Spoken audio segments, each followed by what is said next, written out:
Howdy, partners. A little bit of a song called Blues Run the Game. Good example of something sad being incredibly beautiful, and so paradoxically it's not sad anymore.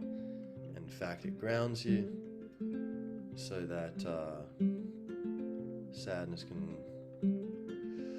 I guess you can be happier than otherwise because you're at peace with sadness, because you see it in the context of a larger beauty.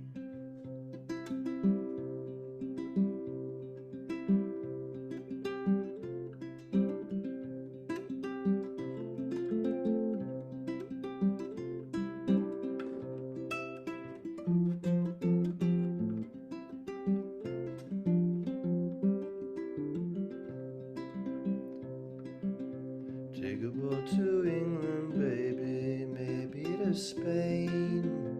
Wherever I have gone, wherever I've been and gone, wherever I have gone, the blues have run the game.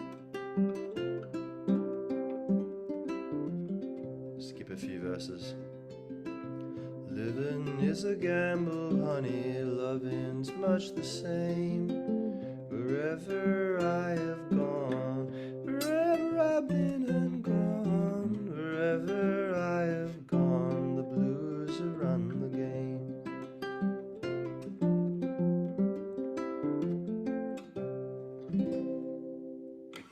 Oh yes.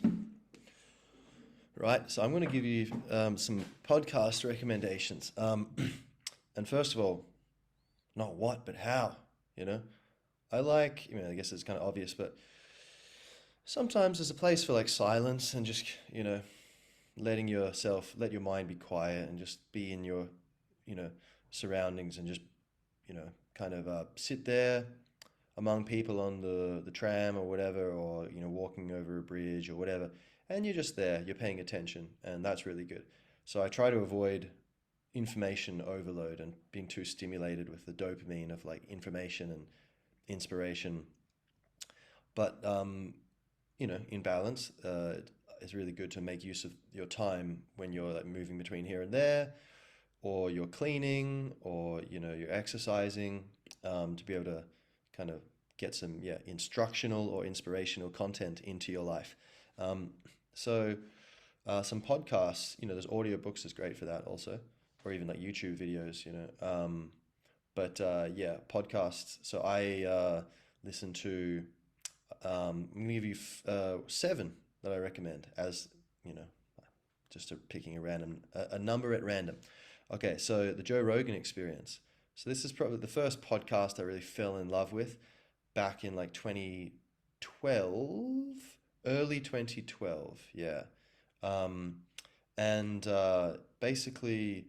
Joe Rogan, he's like this comedian, but he's also a cage fighting commentator. He's a martial artist, like Brazilian jiu-jitsu black belt and taekwondo black belt, and kickboxing, and he's very interested in health, and he's very, devoted to kind of pushing the envelope and developing human potential. He's also very friendly, so he's always, he has all kinds of people on his podcast, and he'll talk to them and be friendly, even if he disagrees with them. But the cool thing is he's very friendly, but he's also extremely direct. And so he'll just tell people like, but that doesn't make sense. He'll have conversations where a lot of people would be like, oh, that's too awkward, I'm not going to do that. Probably because, he knows how to like kill people with his hands. So that probably helps. But also I think because he's friendly, maybe like there's the balance there. So he...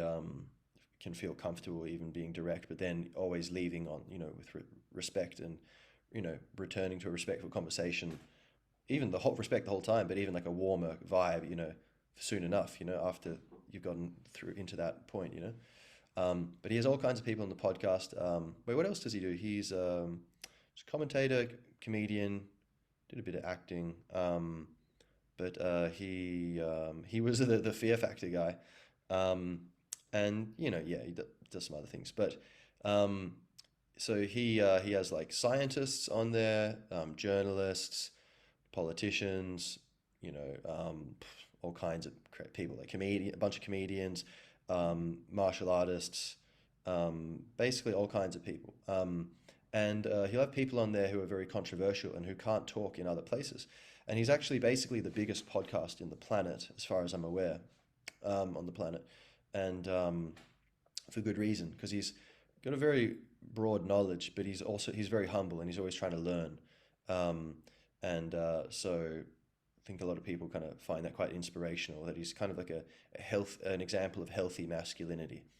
The whole alpha male thing, but the true alpha male is not trying to dominate anyone, but is actually trying to help everyone, and doesn't try to look like an alpha male, but just is who they are. They're just very comfortable with themselves, but they're very masterful in certain domains, and so that allows them to help people, And so yeah, that's I've learned so much from that podcast over the years, and I don't always agree with Joe. Like some things I'll be like, "Oh, come on, man, you must," like I've watched 3 podcasts before where you were told the answer to this, and you're not mentioning, you've completely forgotten apparently.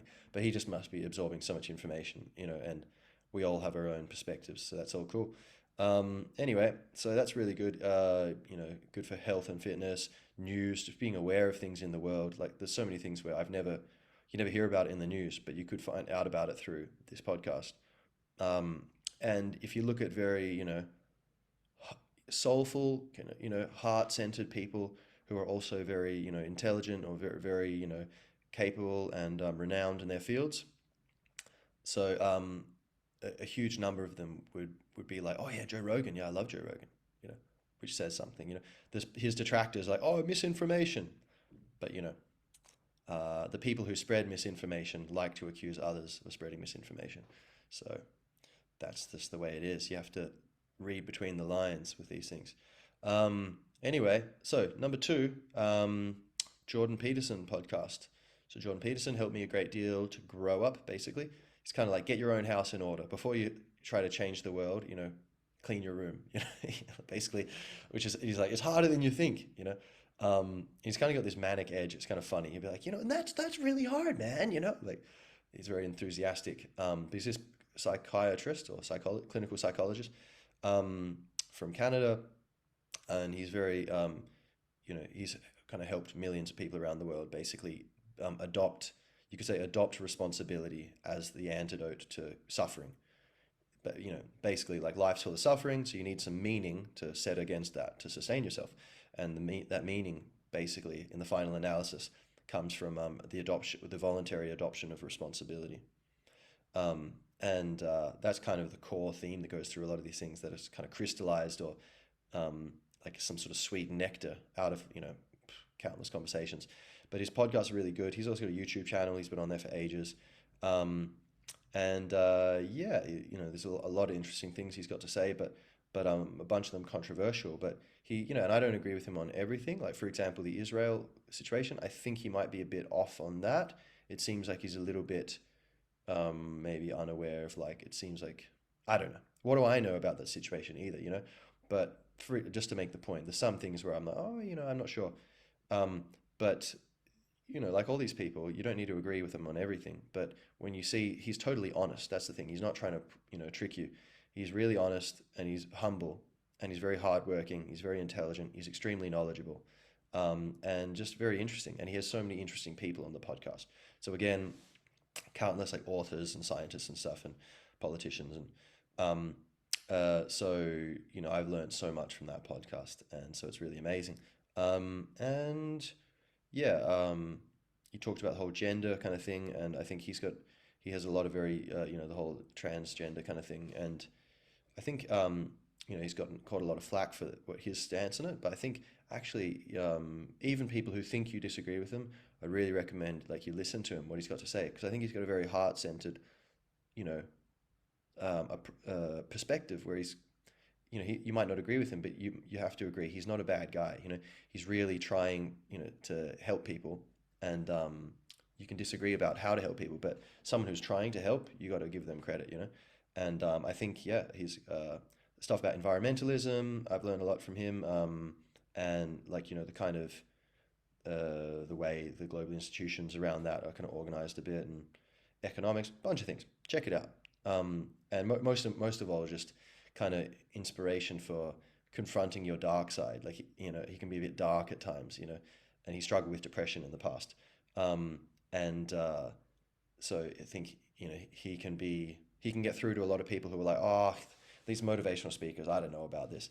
But like Jordan Peterson, there's something like this kind of like certain vibe to him where I think it can really resonate with people. You can feel like this guy knows what it's like to be in pain, and he really cares, and he's very direct in a kind of rural northern Canada kind of style, just like shoot from the hip, and it's really refreshing. And yeah, so all right, 3,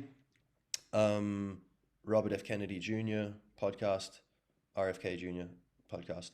So he's running for president. I think he should be the next president. You know, Biden and Trump. Controversial as it may sound, I would say Trump would be much better than Biden.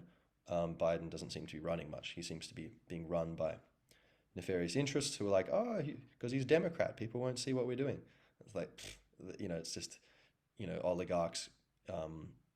Like Bill Hicks said, who do you want to vote for? The puppet on the left or the puppet on the right? And basically it's all controlled to the uniparty system.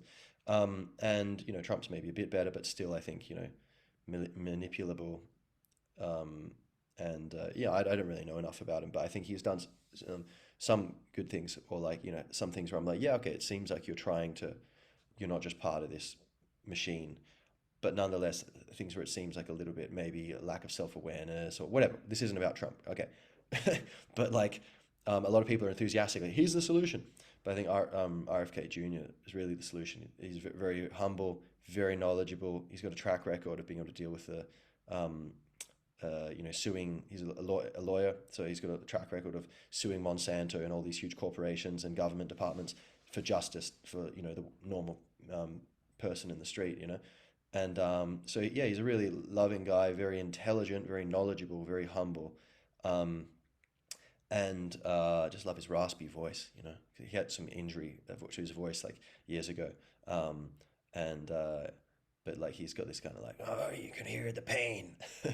Again, it's just like, and he was an addict when his father was assassinated when he was very young. He's 14 or something, and his uncle, of course, JFK, was assassinated when he was, I think, 8.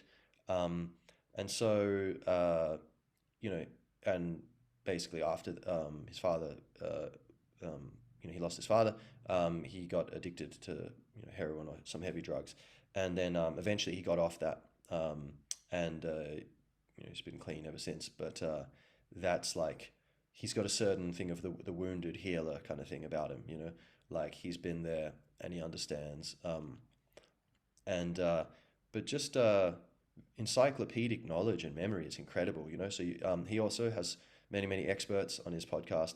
You learn a lot about politics, economics, healthcare systems, history, all kinds of stuff, and kind of very eloquent, grounded person. And so I wish him the best, and I would encourage everyone. I think the USA, they have such a powerful influence around the world, so we want to try to make sure someone who's actually acting in the public interest, planetary public interest, is actually at the helm there. And I think ironically, or providentially, since the Kennedy assassination, I don't think the president's really had power properly. I think there's always been people in the wings kind of keeping control, or I don't know if there's a conversation like, hey, by the way, this thing you've been thinking about, we can't do that. And if they push too far, maybe threats get made. I don't know how it works. But definitely you look at the policy, the military-industrial complex, the war machine just took over, and JFK was fighting it within his own system, there's a lot of evidence that he was taken out by, the intelligence and military bureaucracies. So anyway, so now I think, this is a great chance to have a restoration there. And anyway, but his podcast, it talks about stuff related to, his campaign and stuff, but there's a bunch of other stuff just about health and, how to, just heal society. So that's beautiful. All right. So what have we got? We've got Rogan, we've got Jordan Peterson, we've got RFK Jr. Part of the problem with Dave Smith is an amazing podcast. It's basically libertarianism. So he's a comedian, Dave Smith, and he's a libertarian political commentator. So he's extremely knowledgeable and insightful. That you can see in libertarian, or you could say basically free market capitalism, from the principles all the way up, from the non-aggression principle of like, yeah, you know, every individual has the right to life, liberty, and property, and you can't violate that for any reason. That's the non-aggression principle, and the only time, you know, aggression is justified is to defend someone who's violating the principle, you know, and that's the purpose of the state, is meant to be. They can't do anything that individuals can't do. It's just a collective institution for enforcing just the defense of the non-aggression principle. And then you have people who are like, I'm pretty libertarian, but I think there should be some stuff like maybe energy and roads should be provided by the government, but not this huge sprawling bureaucracy that tries to tell us, you know, what flavor of jam to put on your toast, you know. But Dave's pretty full on, you know, pure like libertarian, I think, or I don't know if he's anarcho-capitalist, I'm not sure. But anyway, but it's really, really, you know, like Peter Schiff, say, like I learn a lot from him, but I think he's, you know, he's cool. I learn a lot from him, I'm grateful. But Dave, I think, is a bit more eloquent and kind of maybe just like a bit more grounded, maybe. Not like you know, I'm not trying to badmouth anyone here, but like I appreciate them. But Dave Smith, yeah, like he's funny and he makes his point incredibly clearly, you know, and he's just got so much knowledge of the literature and all this stuff and the basic principles. So from the non-aggression principle all the way up to how does that apply to every issue that comes up, you know, and the novelty generator that is, you know, contemporary history, just, you know, in development. And so yeah, he's great to listen to, and I think, you know, there's a lot of people who they've got, you know, really good ideas and they really understand things really clearly on so many things. They've got a lot of knowledge, but there's this one little thing, which is economics, you know, a collectivist view of economics, like this idea of like the government should be involved in the economy. I think it's this blind spot that so many people have, and I used to have it too, until Peter Schiff kind of snapped me out of that, where I was, he was on the Rogan podcast, and I was like, my God, this guy's got some really good points, and I don't think I have like a counter argument to it. And it's funny because it's such a refreshing, beautiful thing when you're like, you got me. I think I've been asleep on something. And it's like, you know, funny to be grateful to be proved wrong, you know. But it's like the release of a burden you didn't know you were carrying, you know, your own ignorance. But basically saying, you know, like, look, you know, the government, you know, you look at Dave Smith and he'll go into it much more eloquently than I can. But say there's a recent podcast he put up of the media attacks Javier Milei. I think that was the title, something like this. I've almost finished it. I'm not through it totally actually yet. But he's talking about how, you know, like another show, which is like, yeah, pretty good show, to be honest, much better than most, you know, mainstream media shows. And they were one of the hosts was attacking Javier Milei for the new libertarian president of Argentina, for his speech at the WEF, you know, in Davos, where he's saying basically like collectivism's the problem, individualism is the solution. That's what got us progress, and we just need to, you know, kind of return to it. Anyway, so. Dave's kind of going through and being like pointing out how this other person's got it all wrong. Like, you're saying, you know, attacking him, but actually what he's saying is totally right. And in that, I would say that's a good entry point where he's explaining the basics, the nuts and bolts. Because this other political commentator is saying, oh, it's all like, you know, he was friends with big corporations. It's all capitalism's the problem. And Dave Smith's being like, no, it's the government that's the problem. It's not capitalism. Like, what you think capitalism is, that's really crony capitalism, which is government-run capitalism. It's not real free market capitalism at all. It's completely the opposite. So I think that would be very mind-opening for a lot of people. And yeah, so that could be a good entry point. Um, but yeah, it's, the nutshell, in a nutshell, I think it's kind of like, the government um, can't produce anything. It takes it all from individuals who produce things. And it's hard to produce things at value, valuably, and competitively, and so that you can offer it at a reasonable price to people. It's difficult, to do anything really. And so capitalism is beautiful because it's just 10 people try, eight of them fail, two succeed, and they compete. They keep going and they keep each other in check. And then, maybe one of them fails a few years later, but, by then, five other people have got in, and one of them is all but one of them fail. And, it's this natural system where, um, 10 flowers rise up and some of them don't make it, but, you only need a few, and then they keep propagating.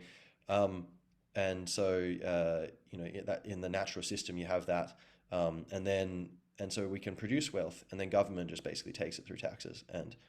But yeah, I guess I won't get too deep into the thing here, but although it's I'm tempted because it's so interesting and important. And I think at the core of a lot of our problems, if we could solve that, we would solve almost all of our problems. I think resetting governments to a more minimalist role, like, hey, the government takes from one hand, takes X amount of money from with one hand, and gives less than X back to somewhere else in the economy with the other. And within that, a bunch is burnt up in the bureaucracy of having lights and heating and wages and desks and letterheads and whatever, and also corruption and political, like, oh, my cousin, yeah, I'll give him the contract, yeah, whatever, and also just even well-intentioned people not knowing what to do. Business people, it's like, you're gonna go bankrupt if you're not very careful, and so they have this extra incentive to be really careful, and a lot of them do go bankrupt, and so even if they were trying their best, they might not know the right thing to do, and they make a wrong mistake, and the market punishes them. They go bankrupt. But the 1 in 10 who know what they were doing, they survive, and others copy them, and we progress. The government can't do that because it can't go bankrupt, like, in that sense. So anyway, Dave goes, explores these in great detail and very, beautifully. So all right, so we got Rogan, we have Jordan, we have part of the problem. We have RFK. So Dave Smith, we have RFK. That's 4. All right. What else we got? Aubrey Marcus, friend of Joe Rogan, and he's talks a lot about psychedelics, psychedelic medicine, ayahuasca, holistic health, philosophy. Just kind of practical philosophy, stoicism, how to kind of evolve as a spiritual being, and yeah, he's really amazing and really tender soul, a poet, a warrior, and yeah, really insightful podcast. He'll get more into the mystical stuff that, say, someone like Rogan would be like, oh, I don't know about all that, and it's really beautiful to see. Like, he will be like, okay, let's keep our skeptical hat, at the handy. Like, we can question some of these things. But my next guest, he says he remembers all his past lives, Matthias De Stefano. And I believe him. I think he does. And I know that sounds crazy, and I was very skeptical. But, let's hear what he has to say. And it's good. We don't want to be, falling into blind faith in anything. That's not useful. You need your skepticism and critical thinking, but you also need open-mindedness and the ability to, have the humility to say, just because it seems crazy to me now, doesn't mean it'll seem crazy to me 5 years from now, or doesn't mean it's not true, Could just be me based on where I've come from with my experiences, creating my perspective, my framework of what's right and what is possible. But anyway, so here's a lot of really amazing stuff on health and all kinds of stuff. So who else do I want to talk about? Let's see. Oh, can I remember? The others, I gotta check my phone. What else we got?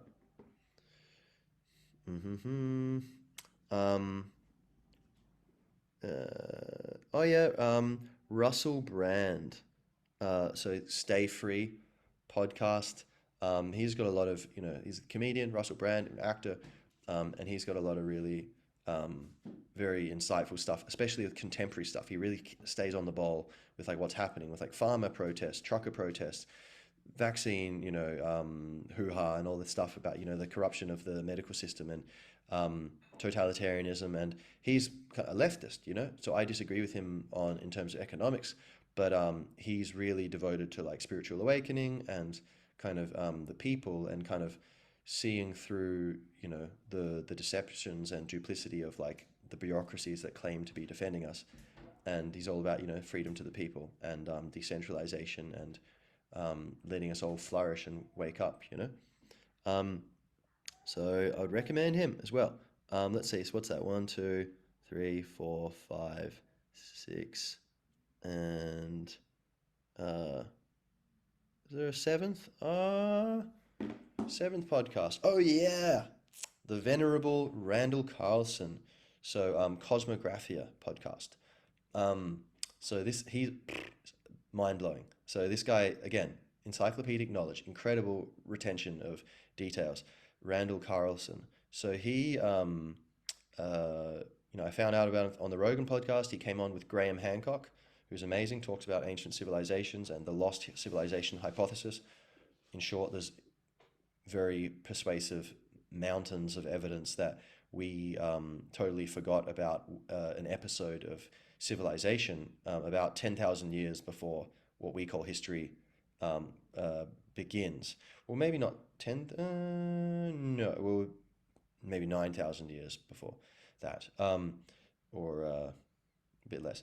But yeah, so basically 12,800 years ago, there's evidence something totally devastated the earth. There's some, which is where all the megafauna died, the woolly mammoths and all them.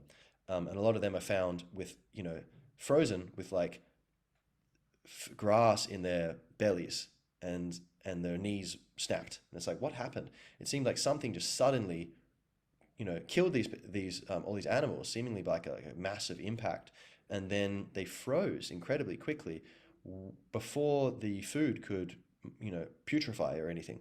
And it's like, what? There's all these, and there's evidence of continent-wide wildfires, nanodiamonds in the soil, evidence that, there was basically, it seems like there was a cometary impact almost 13,000 years ago, and then also another destruction maybe about 1,200 years later, and the Younger Dryas period. And basically it caused the ice age was slowly melting, and everything was warming up gradually, and then boom, suddenly returned to the depth of the ice age in terms of temperature. And Graham's hypothesis, which I believe, I would be absolutely shocked if there's any way this is not true, because there's just so much evidence, is that there was an advanced human civilization that just got obliterated by these apocalypses, and the refugees thereof kind of scattered around the world, and reseeded civilization among hunter-gatherers all over the place. Take us in, we don't know how to survive, we're just, we're like city slickers from Atlantis or whatever. And go, people who are living off the land, they would take them in exchange, we'll teach you all this stuff we know, and they became, the elite class, or the priests, or the scholars, etc. And there's a lot of evidence for that all around the world. And so Randall has the geographical expertise in this, and so he's an expert in a lot of this stuff, ancient civilizations, all kinds of stuff about history, really a very aware guy, and sacred geometry, talks a lot about that, which is so interesting. And he's a master builder, and so his contribution, say, which I think eclipses everyone else, is like he's just got this mastery of geographical knowledge, and so talking about exactly what happened in these cataclysms, and he's got a DVD, Cosmic Patterns and Cycles of Catastrophe, where I think it's talking about like the basically astronomy, and kind of the recurring patterns of comets and this and that, and the numbers which kind of relate to Earth measurement, geodetics, is it, and how this connects into mythology, and it's been preserved through culture, and even in our measurement systems, and all this kind of esoteric knowledge you would never find elsewhere. He provides this kind of very compelling analyses of things. Like, say, he's got a thing called two-part series on HowTube, HOWTUBE, HowTube, which is kind of devoted to how to do stuff, education platform he is involved in. he's got up there a 6 hour, lecture, basically. You pay for it, like 33 quid or something. Very worth it, where he's making the case that actually, there's both evidence like that Atlantis was a real thing. We don't know what they call themselves, but it was real. There's a real thing. Plato, who's extremely venerable and has an incredibly good reputation in every other matter. He's like, the grandfather of, scholarship in so many ways, and renowned philosopher and all this stuff. He says, he's the one we get the story from.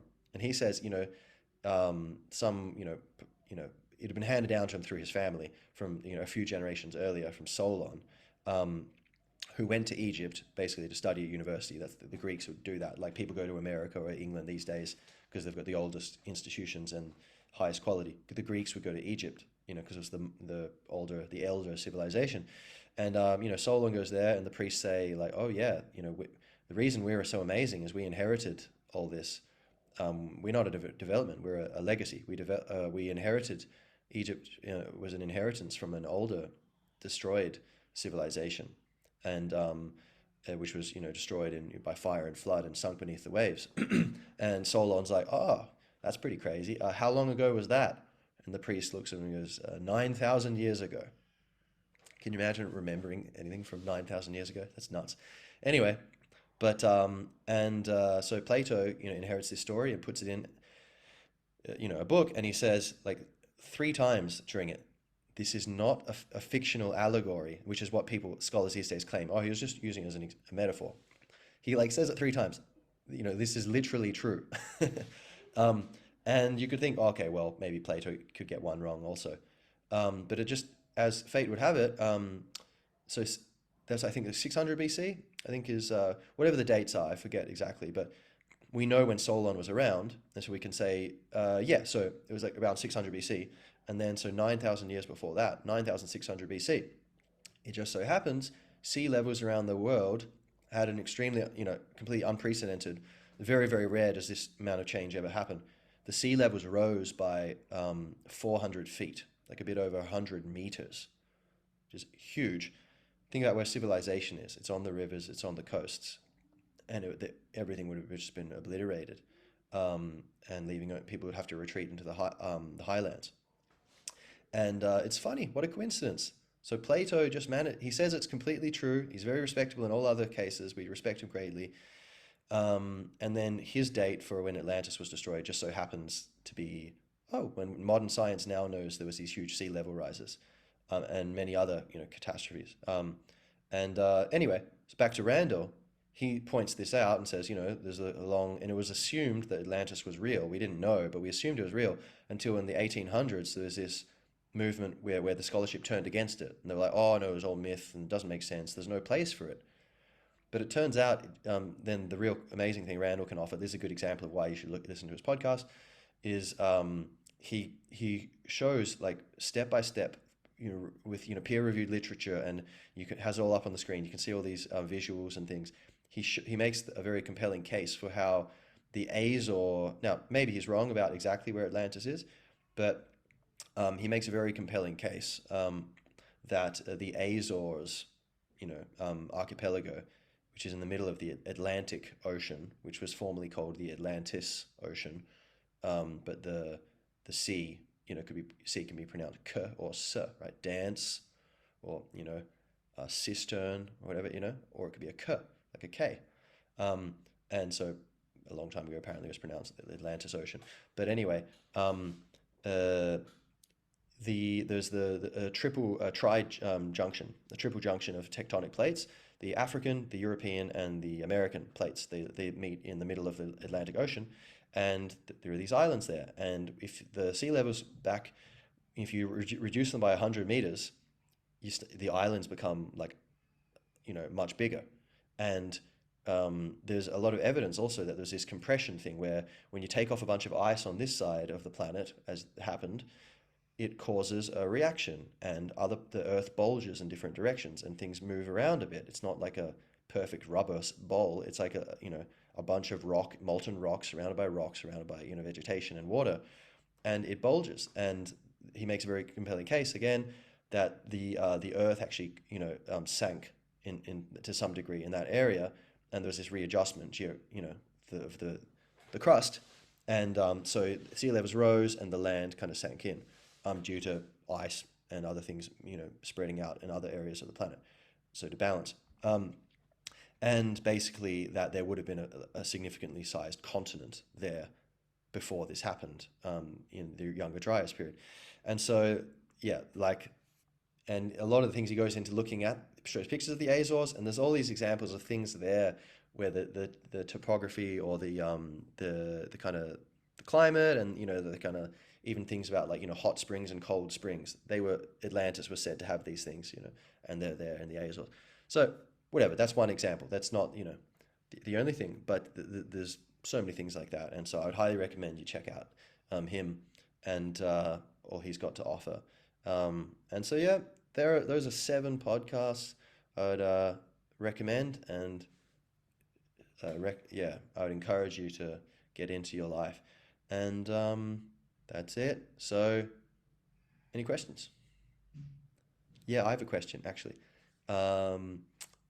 What should I be asking? Good question, Jamie. Good question. Let us all wonder, what should we be asking? All right, so that's it. Have a good week. See you next time. Peace and love.